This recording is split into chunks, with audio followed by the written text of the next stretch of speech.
Newsday continues here on One News Now. I'm Charles Lejano. More experts and officials are coming to the defense of Sinovac shots. Speaking with Radyo 5 Ted Filon, infectious disease expert Dr. Edsel Salvana assures the public that Coronavac is safe and effective as it has undergone 3 clinical trials. Salvana admits, though, that there's still some uncertainty on using the vaccine on healthcare workers because of the 50% efficacy rate among high-risk frontliners, as found by Brazilian trials. Despite this, Salvana says Sinovac is recommended for the general population, and he used the face mask analogy to explain why. Ang pinakamagandang analogy, di ba sa healthcare workers, ang sinasabi natin N95. Pero sa general public, kahit surgical mask, okay na. Dahil yung exposure po ng healthcare workers sa COVID, diretsuhan po araw-araw. Whereas dun sa general public, pwedeng passing lang po or hindi ganun kataas. Meanwhile, Interior Undersecretary Epimaco Dinsing said vaccine confidence among Filipinos is starting to increase. On 1PH sa Totoo Lang, Dinsing assured the public that all vaccines granted the emergency use approval are safe. Dinsing underscored the importance of explaining the benefits of vaccination to Filipinos and encouraging them to trust the country's doctors.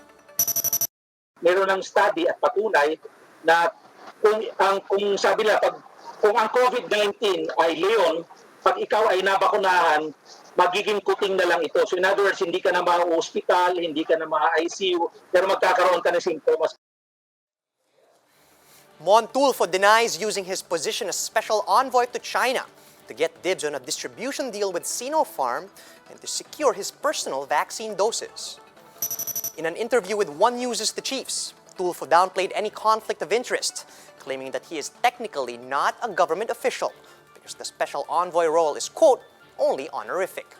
But aside from revealing that he's applying to be a local distributor of Sinopharm shots, Tulfo also admitted that he got inoculated from the same source as the PSG.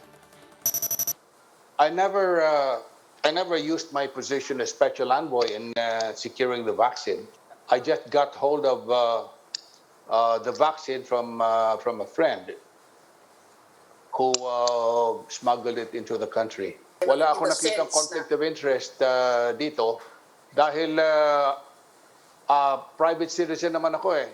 Besides, ang special envoy to China is just honorific.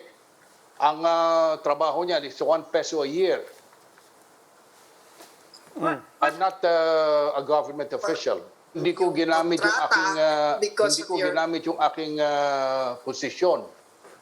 Yung katungkulan bilang special envoy sa China kasi dito ko nakuha yung vaccine. In the same interview, Tulfo also said that the Philippine government is not doing a good job for not having a unified approach to securing vaccines. He said this is the #1 reason why our vaccination plan got delayed. Yung mga opisyalis natin, they cannot put their acts together. Ayun dito, dito gusto nito ang Sinopharm.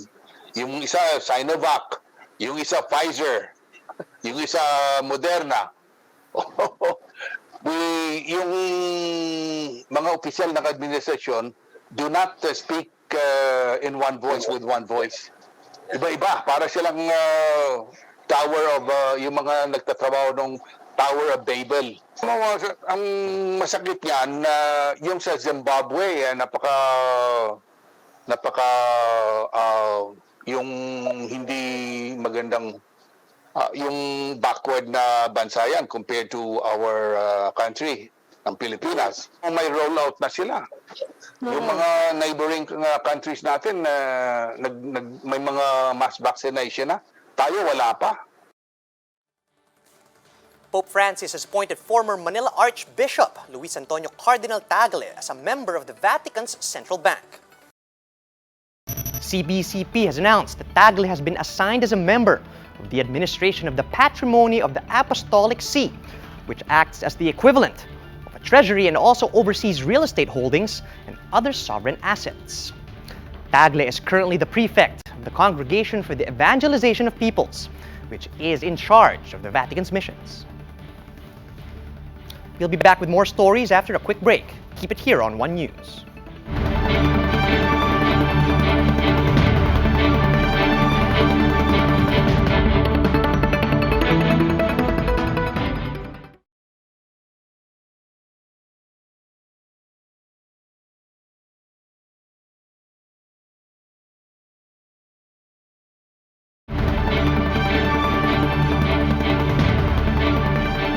You're still watching One News Now. I'm Charles Lejano.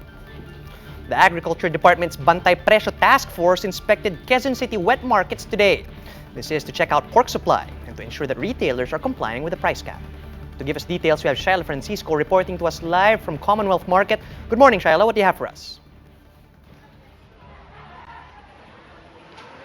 Charles, hog deliveries facilitated by the DA have reached some wet markets in Quezon City. The DA now assures retailers that there will be regular shipment to make sure that they can comply with the price ceiling. In Mega Q Mart, 50 hogs from Calabarzon will be delivered daily.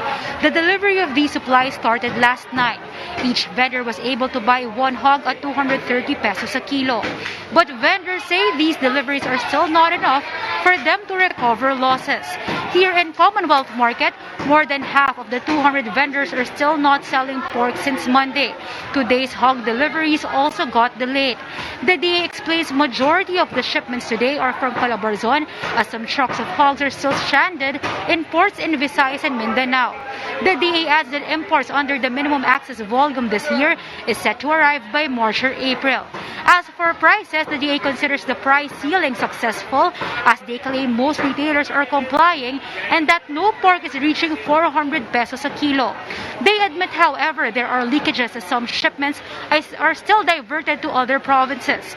To avoid this, the DA is meeting with market administrators to come up with projected pork requirements, to issue corresponding purchase orders, and to designate specific slaughterhouses. They target to finalize this early next week. Charles, meanwhile, the DA also assures the public that the country remains bird flu free after Russia confirmed the first case of avian flu in humans.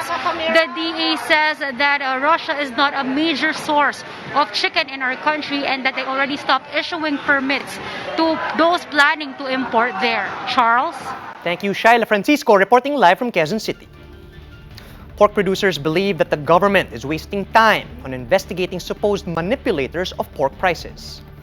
Speaking on One News' The Chiefs, Nicanor Briones, the vice president of the Pork Producers Federation, maintained that local producers are not hoarding supply, especially with the threat of African swine fever.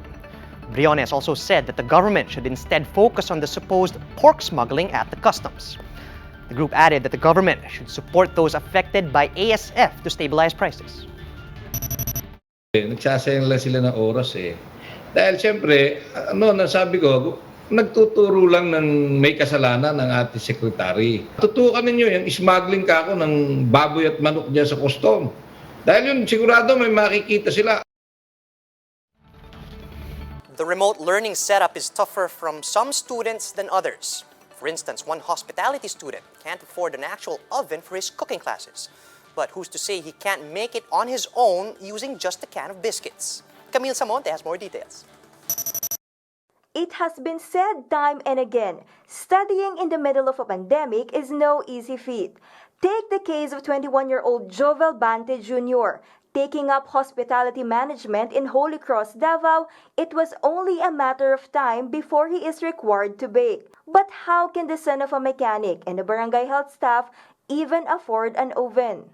Parang gusto ko na lang po i-drop yung subject na to kasi wala kasi akong oven, ma'am. Tapos kung paano gumawa ng paraan, ma'am ba? But with no money to spare, Joven bank on sheer ingenuity and a can of biscuits.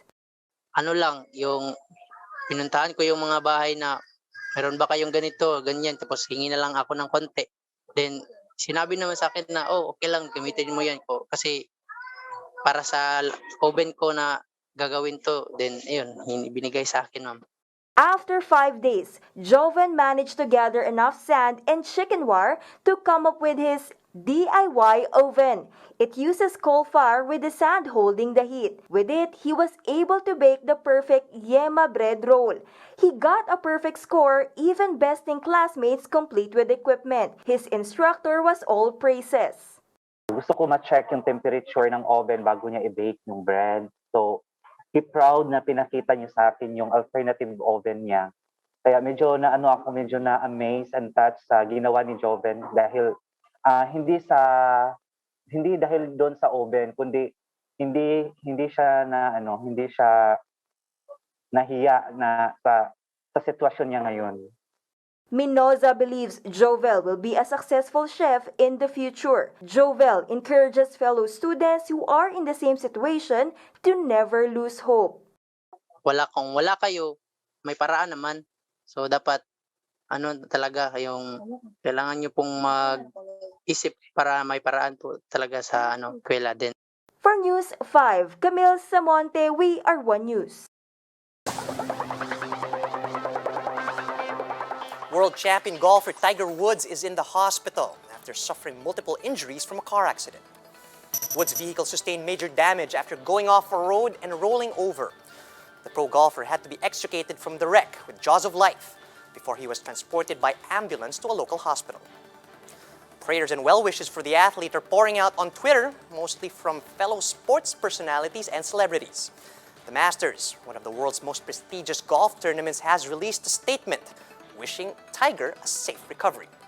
Retired boxer Mike Tyson, Olympian swimmer Michael Phelps, and actress Jada Pinkett Smith also expressed confidence that Tiger Woods will pull through and recover from this accident. And those are the top stories of the hour. Join us later at 1 p.m. as we continue to monitor the day's biggest stories. You can also catch One News on the Signal Play app. Just register for a free account at www.signalplay.com and stream One News live anytime, anywhere. I'm Charles Lejano. We are One News.